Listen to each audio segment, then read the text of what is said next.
Hello friends, welcome to Vandana education hub. आज TGT PGT कला में कलाकारों की सीरीज़ में आज के कलाकार हैं छितेंद्र नाथ मजूमदार। आज हम इस कलाकार को लेकर इनके चित्रों और जीवन के बारे में पढ़ेंगे और इनसे जो इम्पोर्टेंट क्वेश्चन हैं उनके बारे में चर्चा करेंगे। इस कलाकार के बारे में पूरा A to Z पढ़ेंगे ताकि इस कलाकार से रिलेटेड जितने भी क्वेश्चन एग्ज़ाम में पूछे जाएं कोई भी छूटने ना पाए और एग्ज़ाम में आसानी से हल कर सकें। तो चलिए टाइम वेस्ट नहीं करते हैं। आज के कलाकार हैं छितेंद्र नाथ मजूमदार। फ्रेंड्स, मैं आपको सारे चित्रकारों को एक जगह अपनी यूट्यूब चैनल वंदना एजुकेशन हब पर प्रोवाइड कर रही हूँ ताकि आपको स्टडी के लिए इधर उधर भटकना ना पड़े। सारी तैयारी एक ही जगह से हो जाए, पूरा सिलेबस कवर हो जाए। नहीं तो फिर कहीं पे एक चित्रकार तो कहीं पे दूसरे चित्रकार, आप लोगों को दर दर भटकना पड़ता है और सारे आपके सिलेबस कवर नहीं हो पाते हैं। तो शुरू करते हैं, टाइम वेस्ट नहीं करते हैं बातों में। आपका टॉपिक है छितेंद्र नाथ मजूमदार। जीवन परिचय। छितेंद्र नाथ मजूमदार का जन्म 1891 ईस्वी में पश्चिम बंगाल के मुर्शिदाबाद में हुआ था। आप लोग जन्म ज़रूर याद रखा कीजिए, जन्म और किस सन में हुआ था। 1891 ईस्वी में। सन से मतलब ईस्वी से क्वेश्चन अक्सर एग्ज़ाम में पूछे जाते हैं और स्टूडेंट यही गलती करके एग्ज़ाम में चले आते हैं, कंफ्यूज होते हैं कि ये किसका डेट ऑफ बर्थ है। तो आप लोग जितने भी चित्रकारों की जन्म तिथियाँ हैं उन्हें और जन्म स्थान है उन्हें क्या क्या जन्म तिथि,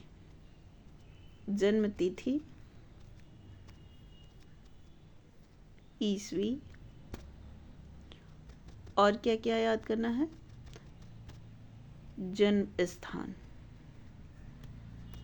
ये आप लोग ज़रूर याद कर लेंगे क्योंकि इनसे एग्ज़ाम में क्वेश्चन ज़रूर बनते हैं। 2 से 4 क्वेश्चन तो खाली जन्म तिथि से ही एग्ज़ामिनर पूछते हैं और यही आप लोग गलती करते हैं कि जन्म तिथि और स्थान याद नहीं रखते हैं। तो छितेंद्र नाथ मजूमदार का जन्म कब हुआ था? 1891 ईस्वी में। कहाँ हुआ था? पश्चिम बंगाल के मुर्शिदाबाद में हुआ था। कहाँ हुआ था? पश्चिम बंगाल के मुर्शिदाबाद में हुआ था। 1909 ईस्वी में कोलकाता कला विद्यालय में प्रवेश लिया। वह अवनींद्र नाथ के शिष्य बने। तो इनके गुरु कौन थे? अवनींद्र नाथ। इनके गुरु कौन थे? Avanindra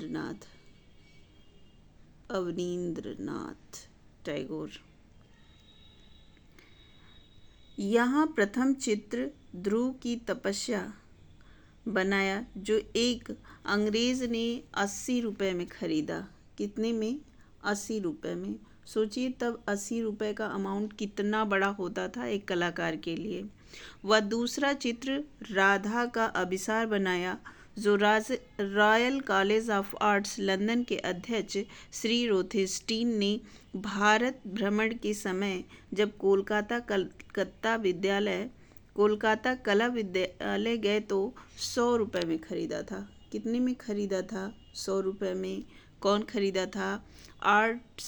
royal college of arts London के अध्यक्ष श्री रोथेस्टीन ने। कितने में खरीदा? 100 रुपये में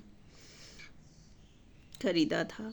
साथ ही 10 रुपये प्रतिदिन देकर 3 दिन में अपने 3 स्केच बनवाए।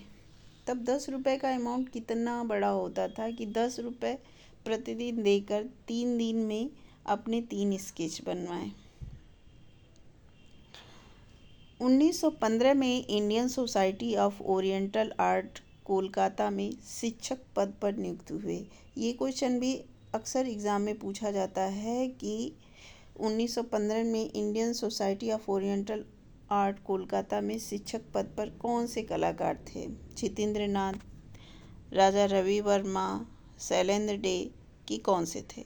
तो क्या होगा राइट आंसर? छितेंद्र नाथ मजूमदार। बंगाल के गवर्नर श्री शिशिर कुमार घोष इन्हें वैष्णव चित्रकार कहा करते थे। क्या कहते थे? वैष्णव चित्रकार। वैष्णव चित्रकार। ये आप लोग याद रखिएगा। पूछ सकता है कि शिशिर को बंगाल के गवर्नर श्री शिशिर कुमार घोष छितिन्द्रनाथ मजूमदार को क्या कहते थे, या फिर ऐसे एग्ज़ाम में पूछ सकता है कि बंगाल के गवर्नर श्री शिशिर कुमार घोष वैष्णव चित्रकार किसे कहा करते थे, या एग्ज़ाम में ये भी पूछ सकता है कि वैष्णव चित्रकार किसे कहते थे। उन्होंने मजूमदार की 25 से 26 चित्र भी खरीदे थे। किसने खरीदे थे? श्री शिशिर कुमार घोष ने। किसके चित्रकार? मजूमदार के। कितने?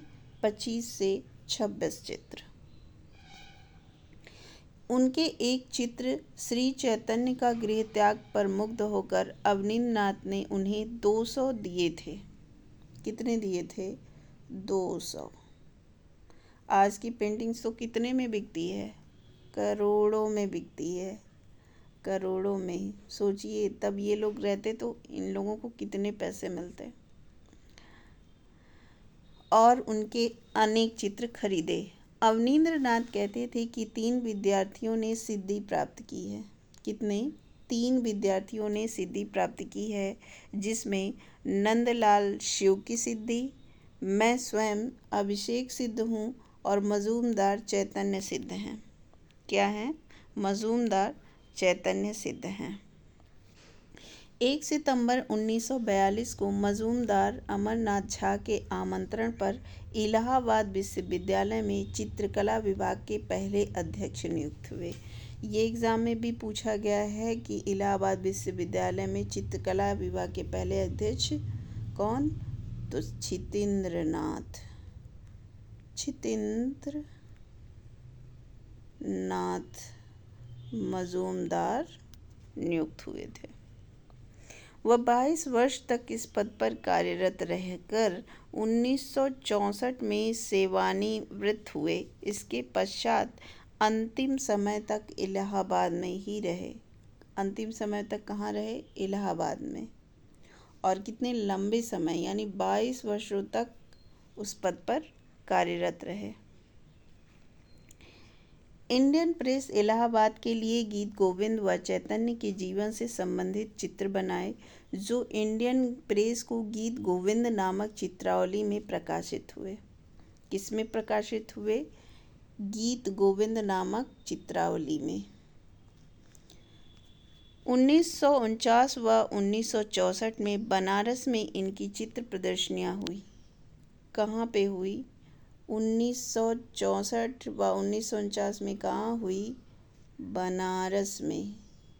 ये सब आप लोग याद रखते जाएंगे। मैंने कुछ भी इसमें फालतू का नहीं लिखा है नोट में। मैंने सिर्फ काम की चीज़ें लिखी हैं जो एग्ज़ाम में पूछे जाते हैं। बंगाल कांग्रेस कमेटी ने 1963 ईस्वी में इन्हें अशोक स्तंभ पुरस्कार द्वारा सम्मानित किया। तो किसने सम्मानित किया? बंगाल कांग्रेस कमेटी ने। किस सन में? 1963 ईस्वी में। किस पुरस्कार से? अशोक स्तंभ पुरस्कार से सम्मानित किया। मजूमदार का रेखांकन अद्वितीय है। चित्र प्रायः वास तकनीकी में बनाए गए हैं। किस तकनीकी में बनाए गए हैं? वास तकनीकी में। वास तकनीकी में। तकनीक से भी अक्सर क्वेश्चन पूछ लिए जाते हैं, तो आप लोग याद रखेंगे कि किस तकनीक से बनाए गए हैं? वास तकनीकी से। सर्वोत्तम चित्र चैतन्य सीरीज के हैं। चैतन्य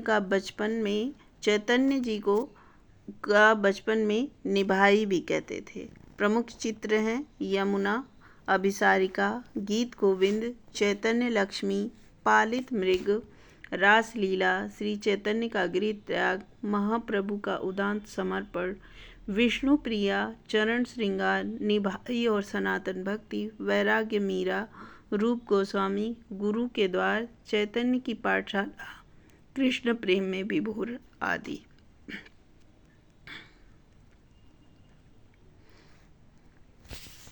फ्रेंड्स, आपको ये क्लास कैसी लगी कमेंट करके ज़रूर बताइएगा। वीडियो को लाइक शेयर करना ना भूलें। ऐसे ही इंटरेस्टिंग क्लास के लिए हमारे चैनल वंदना एजुकेशन हब को सब्सक्राइब कीजिए और नोटिफिकेशन के लिए बेल आइकन को दबाना मत भूलिएगा। मिलते हैं नेक्स्ट क्लास में नए टॉपिक के साथ।